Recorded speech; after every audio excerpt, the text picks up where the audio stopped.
senhora chegou a ser diretora-presidente da Fundação Cassiano de Também, também. Não querendo fazer muito parte, porque foi um grupo, a Fundação foi muito interessante, porque ela surgiu da necessidade de termos algo mais do que a divisão de cultura que havia na época. Pessoas interessadas em música, literatura, fotografia, cinema, não é? Diversas áreas, não é? E folclore, elas começaram a se grupar e resolveram fazer então reuniões grandes, não é? Em que cada uma expôs o que deveria ter na cidade, o que deveria, qual era o órgão que poderia ser criado, qual era o apoiado pela prefeitura, mas depois se achou melhor fazermos independente, não é? Criamos um belíssimo estatuto que foi modelo para muitas fundações, porque muita gente do Brasil nos pedia os estatutos, não é, para serem feitos, repetidos, não é, em outros locais, com algumas modificações, é claro, não é? E essas pessoas foram fiéis àquelas reuniões, não é? Em que foram discutidíssimas todas essas áreas, e aí fizemos os estatutos da Fundação e começamos a buscar as indústrias para apoio. Aí houve uma certa decepção, porque foi muito difícil e nós tínhamos que ter um teatro maior também, não é? Mas foi tudo bastante difícil, bastante demorado, mas até que vencemos e conseguimos implantar a Fundação Cultural. E tivemos o apoio da prefeitura também, primeiro pelo espaço, não é? Onde se apresentavam as exposições, os concertos, os recitais, onde fizemos, onde as pessoas das diversas áreas faziam reuniões, não é?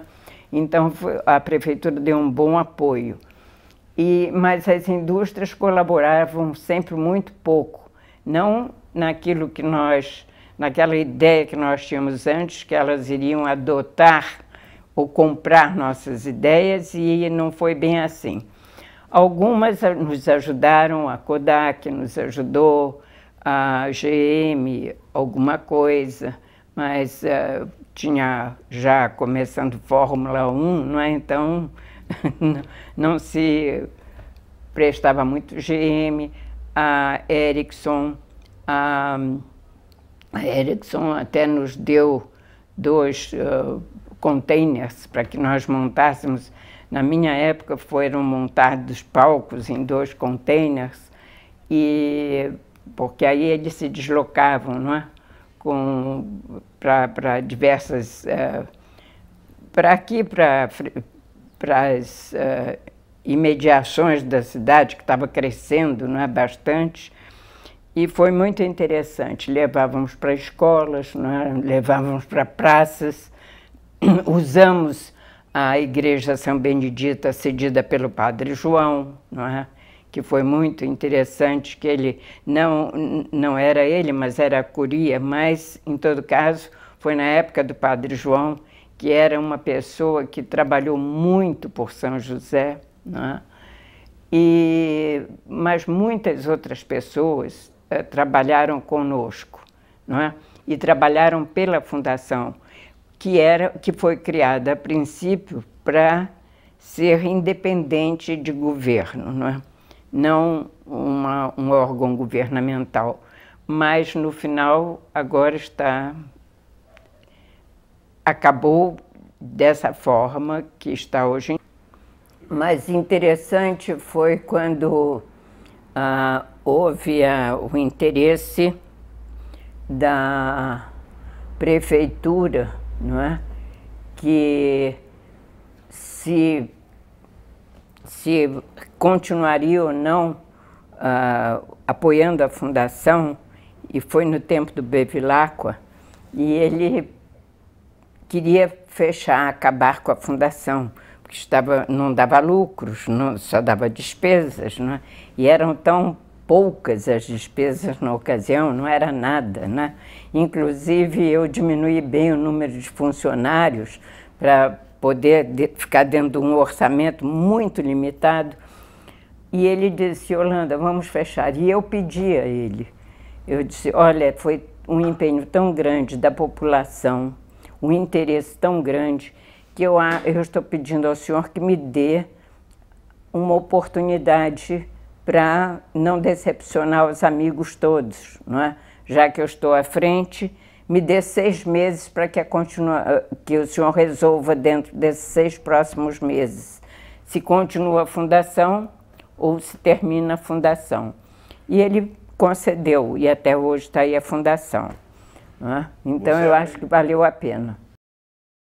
A senhora chegou aqui, fez amizades, veio com uma experiência muito grande no campo artístico, conheceu pessoas, estabeleceu uma rede de relacionamentos, se mobilizou com essas pessoas para a criação de uma fundação, elaborar um estatuto, que era um exemplo, uma peça modelar e tal, e acabou sendo presidente da fundação.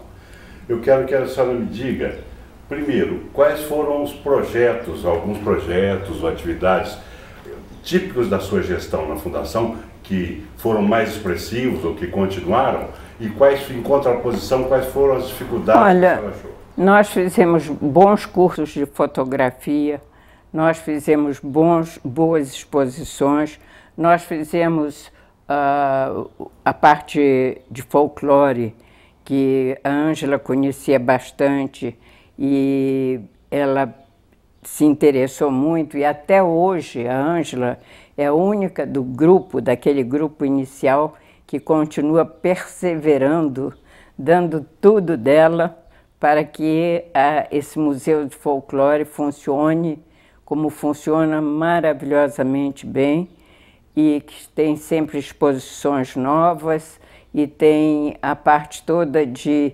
ensinamento, não é? E também o Museu Vivo, que é tão importante, que trazem os sabedores todos da região e se apresentam lá no parque, não é? E isso é tão importante, é um projeto que ela fez questão de implantar e que até hoje funciona muito bem, fora palestras, fora muita coisa boa. E naquela ocasião foi criado, na minha gestão foi criada, o Piropiraquara, que fez parte do carnaval, não é? E ainda está fazendo até hoje, e também a Ângela trouxe o Toninho Macedo, que conhecia muito o métier dele, toda a parte folclore, ele tinha uma vivência grande, e ele se dedicou realmente a fazer as programações. O grupo Piraquara foi muito bem feito, todo o trabalho, por isso que ele persiste até hoje, e até hoje temos ótimas programações do Museu de Folclore, da música. Anos depois nós tentamos fazer uma orquestrinha, só que sem dinheiro, porque nós não tínhamos dinheiro na minha época, não é? Porque foi muito difícil, era pouquíssimo dinheiro vindo da prefeitura. Hoje em dia a prefeitura banca a orquestra, não é? E temos agora apresentações boas, regulares, com programações anuais, não é? A parte de literatura, foram lançadas as antologias, não é? E elas vêm até hoje. Que mais que nós, parte das... A única área mais difícil assim, foi cinema, que nós não tínhamos tantos elementos, não é que faltassem na cidade. Tinham os interessados e funcionava aqui na Vila Ema como é? Cineclube Planetário. O Planetário, exatamente, o Cineclube Planetário, que foi interessantíssimo isso, né? E que eu não esperava que tivesse na cidade. E também o CTA apresentava de vez em quando, que ele tinha um espaço bonito, tinha um teatro bonito, não é? Ele apresentava algumas coisas interessantes, alguns músicos, também palestras, e assim eu fiquei conhecendo São José cultural, né? E está cada vez mais enriquecido porque está atingindo uma boa parte da população, não é? Tem de todos os bairros, chegam pessoas para fazerem os cursos na fundação, para fazerem parte de grupos, não é? Então isso que foi a nossa ideia inicial, é que a cidade toda se envolvesse e se envolvesse realmente nessa fundação, com todas as oportunidades que ela oferecia, não é? E isso está acontecendo agora com mais facilidade, não é?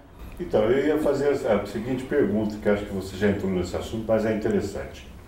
Você é uma mulher viajada, conhece países estrangeiros, já morou nas principais capitais do país e hoje mora há muito tempo em São José.